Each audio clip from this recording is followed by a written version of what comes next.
Meenu TV.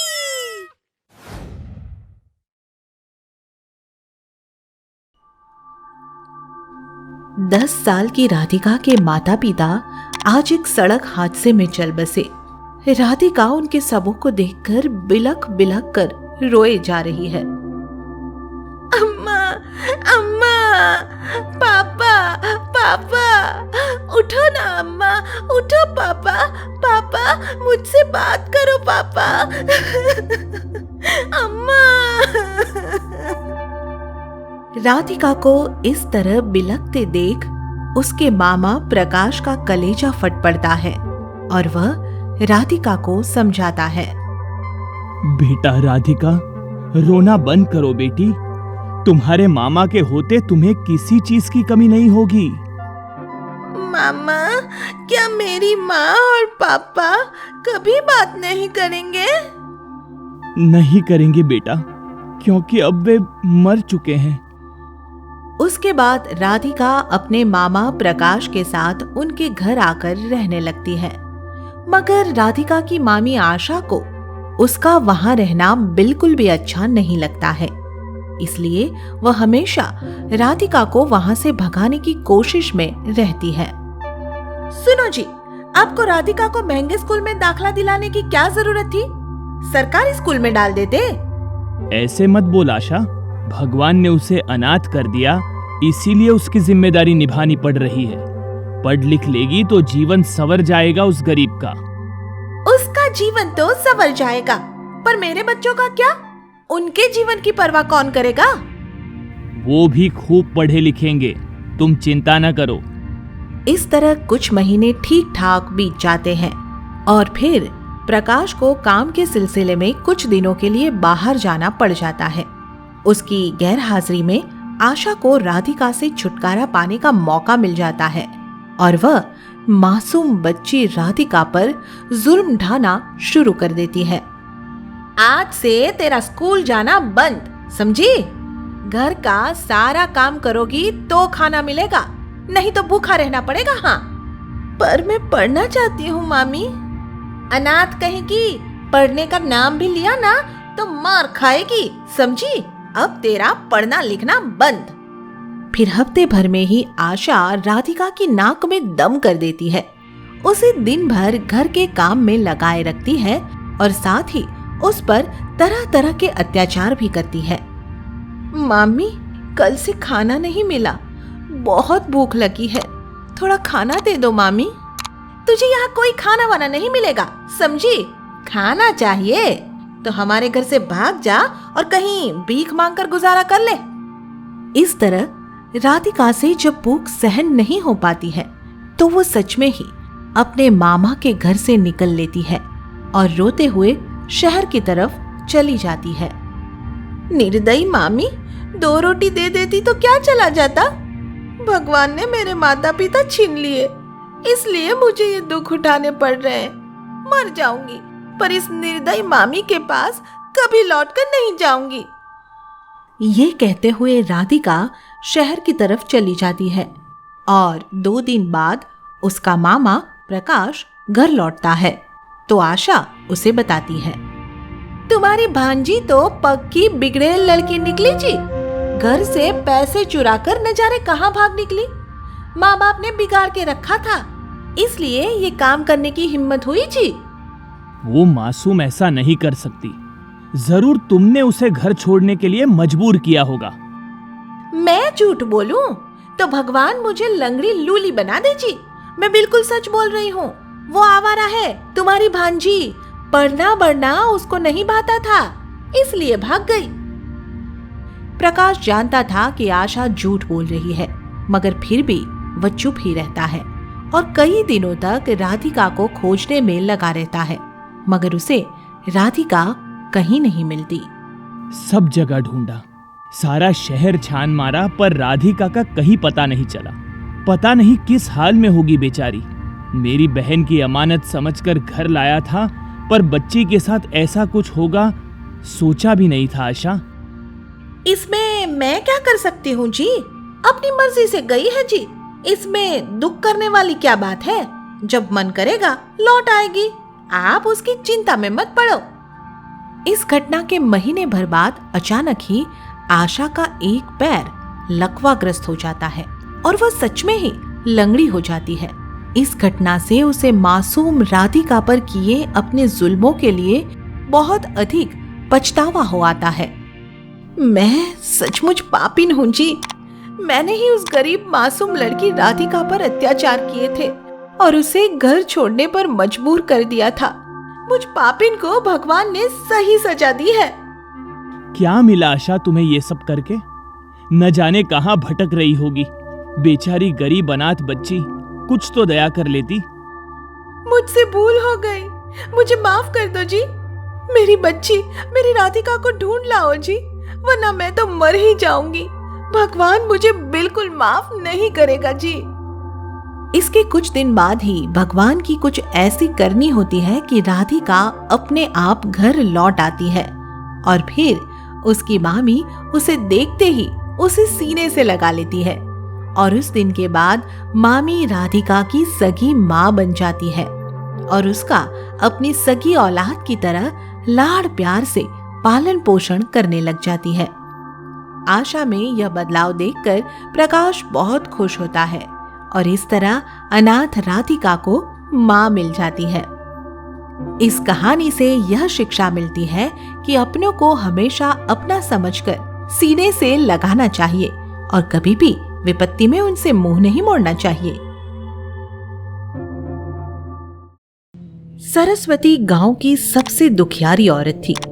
उसे दुख देने वाला कोई और नहीं बल्कि उसका अपना बेटा राजन था।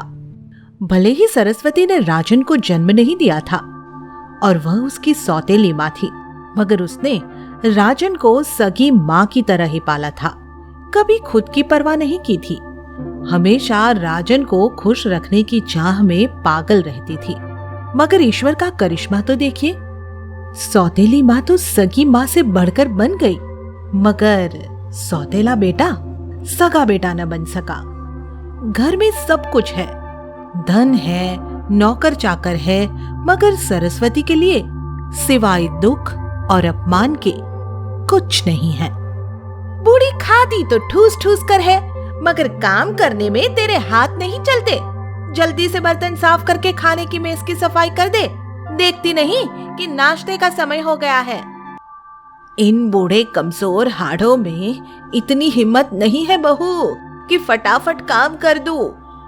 घर में इतने नौकर चाकर है, फिर भी मुझ बूढ़ी से ये काम करा दे, तुम्हें शर्म नहीं आती? सौतेली सास है, सगी नहीं। सौतेलों के साथ ऐसा ही होता है, समझी? उर्मिला सरस्वती को बुरा भला कहकर चली जाती है, मगर उसके बर्ताव से बेचारी सरस्वती के दिल को गहरी ठेस पहुंचती है और वह रोने लगती है। फिर रोते रोते उसे अपने स्वर्गवासी पति अमृत की याद आती है, तो वह पुराने ख्यालों में डूब जाती है। सरस्वती, ये लो, अपने राजन को संभालो और आज से तुम ही इसकी माँ हो। मैं तो खुशनसीब हूँ जी, ससुराल में पैर रखते ही मुझे माँ का दर्जा मिल गया। देखना जी, मैं अपने बेटे को राजकुमारों की तरह पालूंगी। उस दिन से ही सरस्वती राजन की माँ बनकर उसके पालन पोषण की जिम्मेदारी उठा लेती है। सगी माँ से बढ़कर प्यार करती है और अपनी छाती से लगा कर रखती है। बच्चे को नहलाने, सजाने संवारने और खिलाने पिलाने में ही उसके दिन बीतने लगते हैं। सरस्वती का यह रूप देखकर अमृत फूला नहीं समाता। सरस्वती, तुम राजन की सौतेली माँ होकर भी उसे सगी माँ से बढ़कर प्यार करती हो। चुप करो जी, माँ सदा माँ होती है, माँ कभी सौतेली नहीं होती है। आगे से मुझे राजन की सौतेली माँ कहकर कभी मत बुलाना, समझे? ये कहकर सरस्वती रो पड़ती है और फिर अमृत उससे गलती मानते हुए कहता है, सरस्वती, तुम्हें देखकर मैं तो क्या, दुनिया का हर आदमी कह सकता है कि माँ तो माँ होती है, माँ कभी सौतेली हो ही नहीं सकती। आगे से तुम्हें सौतेली माँ कहने की गलती कभी नहीं करूंगा सरस्वती। इस तरह दिन बीतते जाते हैं और राजन स्कूल जाने लगता है। सरस्वती को हर वक्त राजन का ही ख्याल रहता है। वह राजन के बिना एक पल भी नहीं रह पाती है और हमेशा उसके भविष्य के बारे में सोचती रहती है। ये 50,000 तो मेरे खाते में जाएंगे जी। पर तुम हर महीने अपने खाते में इतने पैसे क्यों डालती हो? क्या इन्हें अपने होने वाले बच्चे के लिए जमा कर रही हो? अब कोई और बच्चा होने वाला नहीं है जी। जो बच्चा हो गया है वही बहुत है। मैं तो अपने राजन के लिए गुप्त खजाना जमा कर रही हूँ जी। हो सकता है कभी मेरे लाल पर कोई संकट आ जाए और इन पैसों की उसे जरूरत पड़ जाए। यह सुनकर अमृत की आंखों में आंसू भर आते हैं और वह सरस्वती से कहता है, सरस्वती, बेटे के लिए इतना सोचती हो, थोड़ा अपने लिए भी सोच लिया करो। सगे बेटे धोखा दे देते हैं, ये तो फिर भी। मेरे राजन को सौतेला मत कहना जी। अगर किसी ने इसे सौतेला कहा ना तो मुझसे बर्दाश्त नहीं होगा। हाँ, इस तरह कुछ साल और बीत जाते हैं और सरस्वती राजन को अपना सगा बेटा मान लेती है और खुद की कोई संतान पैदा नहीं करती। उसके इस त्याग के कारण अमृत उसे हमेशा ईश्वर का रूप मानता है। राजन कुछ बड़ा होकर पढ़ने के लिए शहर चला जाता है और इसी बीच राजन की अनुपस्थिति में उसके पिता अमृत का देहांत हो जाता है। सरस्वती, मैं तो जा रहा हूँ, पर मुझे मरकर भी तेरी चिंता लगी रहेगी पगली। सोचता हूँ कि अगर राजन तेरा सौतेला बेटा निकला तो क्या होगा। तेरी सारी कुर्बानी, सारा त्याग बेकार जाएगा। आप मेरी चिंता मत करो जी। मेरा राजन मुझे कभी कोई दुख नहीं होने देगा। आखिर माँ हूँ मैं उसकी। लो, भोजन कर लो और उसके बाद बड़े बाबू के कमरे की सफाई करो। जैसे ही सरस्वती रोटी का एक टुक तोड़कर खाने की कोशिश करती है कि तभी उर्मिला के रोने चीखने की आवाज सुनाई पड़ जाती है। सरस्वती रोटी खाना छोड़कर उर्मिला की तरफ दौड़ती है।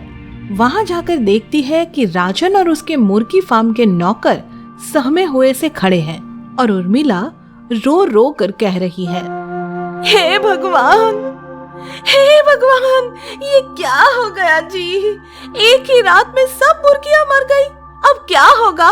हम तो बर्बाद हो गए। 40 लाख का कर्ज कहाँ से चुकाएंगे? हमारा तो घर ही बिक जाएगा।